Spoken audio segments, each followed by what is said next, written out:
C'est une histoire qui se passe à l'époque des temps difficiles du confinement. La vie était bien différente en ce temps-là. Les rapports sociaux se résumaient en échange de pouvoir et de biens précieux, comme la nourriture, l'alcool et les cigarettes.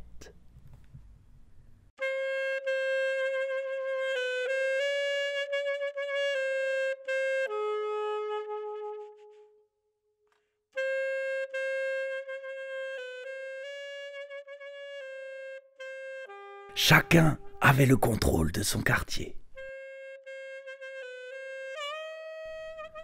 Jérôme possédait la cuisine. Il s'occupait des stocks. Quiconque voulait se sustenter devait lui manger dans la main.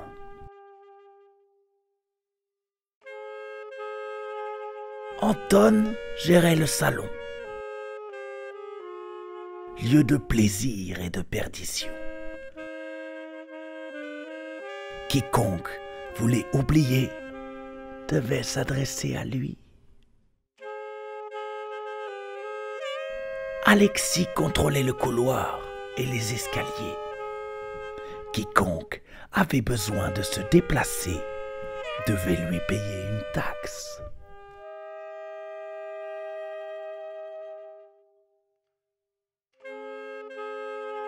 La cave était le royaume de Louise.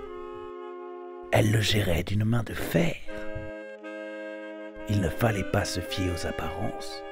Elle était la plus dure en affaires. C'est elle qui organisait les soirées clandestines et les échanges qui se déroulaient à l'abri des regards.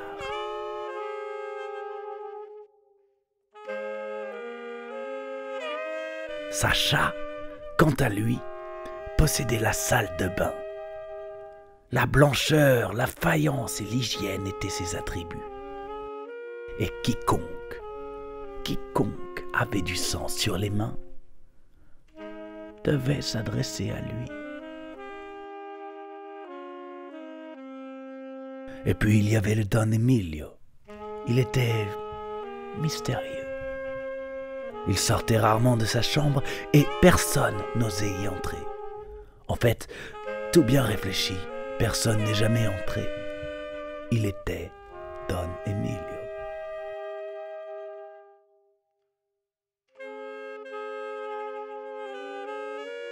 Les relations étaient bonnes.